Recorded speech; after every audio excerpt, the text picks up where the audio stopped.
Hey guys, I'm doing a little review of the HP Stream 13 small laptop here. So I picked this up a few days ago to replace my Lenovo ThinkPad X201 that I got rid of. Sold it to my friend, and I kind of realized that that was a mistake because I still need a computer for travel purposes other than my MacBook Pro. So I was at the store a couple of days ago, or 4 or 5 days ago now. I saw this thing, I was like, well, might as well get it and see what it's like. So I bought it. So here it is in a nice blue color. There are only two color options. There's blue and there's like a magenta pink. So yeah, definitely not going with that. So I actually like the color blue, so I actually like the gradient that they have going on here. So here it is, the Stream 13. We're just going to go ahead and take a little tour, and then we'll, turn it on, and that'll be that. So, getting off the bat here, the build quality is actually pretty nice. That's the first thing I want to talk about. A lot of these laptops, especially one that only costs $230, have really cheap build quality, but I notice zero flex, and I'm flexing this pretty darn hard, and I notice no structural problems. This thing is very rigid. Even the top lid doesn't push down that much. It just feels like a very solid computer. It's got some heft to it. It doesn't feel cheap in any sense of the word. So I'm pretty happy about that. So let's go ahead and take a quick tour. But first of all, let me raise the tripod up. I feel like I need a little wider angle of view here. So there's that. So let's just go ahead and take a little tour. So here's the design of the laptop. Obviously you got your Chrome HP logo right there, and then back there we have Hewlett-Packard kind of written on the side there. I think that actually looks pretty nice. It's a nice little addition there. There's the profile of the laptop. I actually do quite like the overall design of this thing. It's pretty light, yet it doesn't feel cheap at all, like I said before. Anyway, going over here, we have some ports. We have our Kensington lock, a full-size HDMI port. We have a 3.0 or USB 3.0 port, a headphone jack, and the microSD card slot. Now this is actually more important than you think. The idea of this is to expand the storage. Because this only has a 32GB SSD, you're going to want to put in a microSD card in here if you actually plan to store much on this thing. And there we have the power light. On the front, I guess, it's kind of tapered off, but we have two speakers, which actually don't sound too bad. They get pretty darn loud, and they don't sound overly tinny, so that's good. On the right side here we have two USB 2.0 ports, the power port, and the charging light. And that's it, that's all you get. On the bottom we have kind of like a MacBook Pro-esque design here. We have 4 rubber feet, a bunch of screws, and we have all the information on the top here, model numbers, power information. Yeah, down there it says, HP, Hewlett-Packard. They want you to know it's the same thing.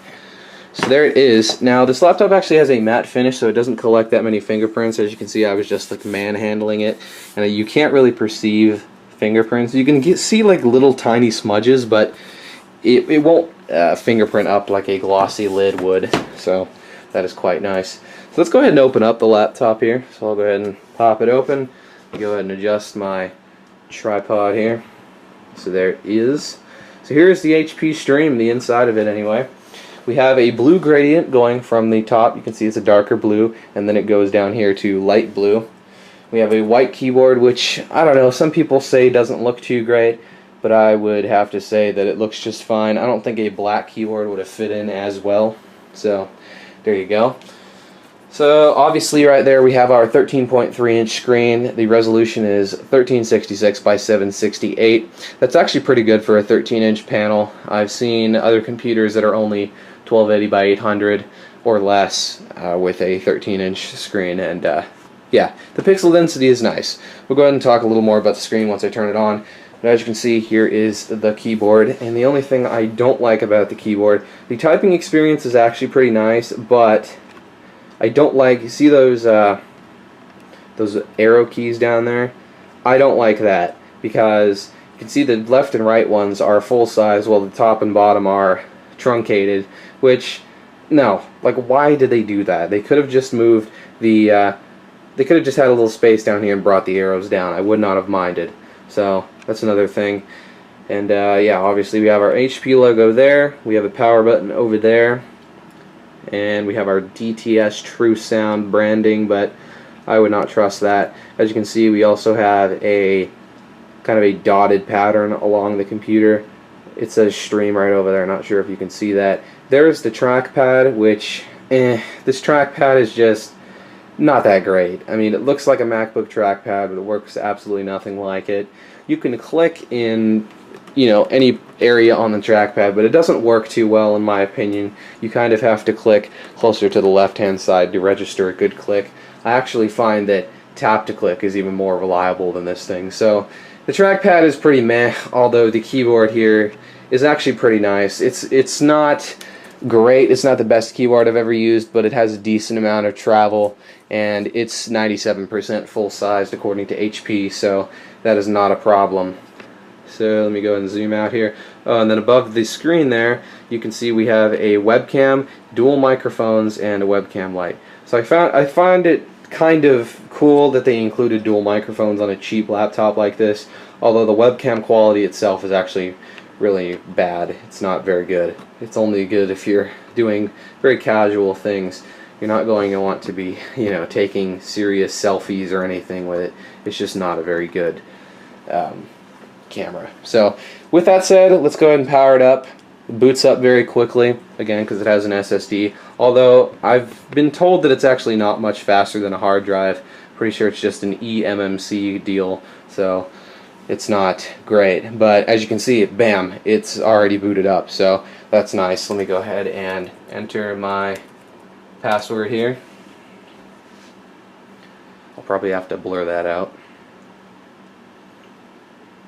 And there you go, it's logged in. So it's pretty darn quick for such a low-end computer. Speaking of that, I guess we'll go over the specs now. It has a 2.16 gigahertz Intel Celeron N2840.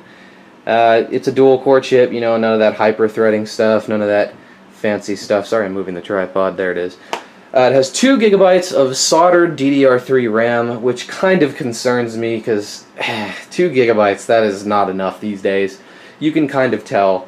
Well, we'll go ahead and talk about that. Let me finish the specs first. It has a 32 gigabyte SSD, like I said, and it obviously has Intel HD graphics, which isn't that great, but then again, this is a very low-end laptop. So, yeah, it's, like I was saying with the performance, you can definitely tell it only has 2 gigabytes of RAM. But that said, it doesn't run to... It runs acceptably. It's not great, but it's not horrible either. So yeah, this computer is basically for someone who just wants to do the very basic things like browsing the internet, using productivity programs, doing other light tasks like that, which is what I'm using it for, and it works just fine for that.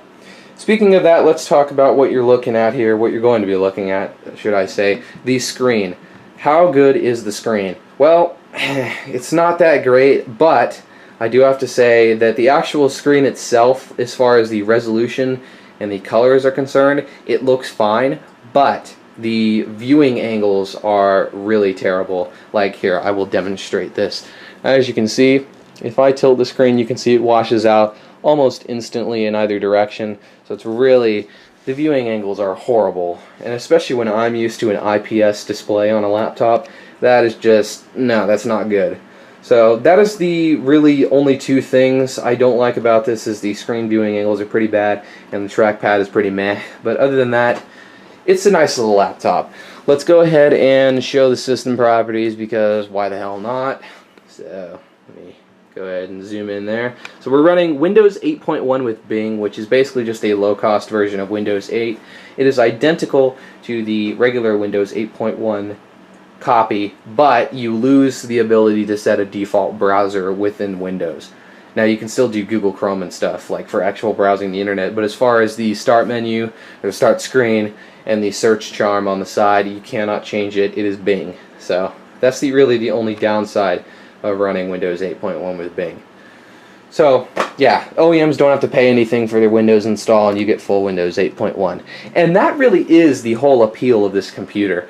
Everything else, well, not everything else, there are a couple of other options, but most things in this price bracket, being under 300 bucks, are Chromebooks. And Chrome OS, while nice for just browsing the internet, you don't get any versatility.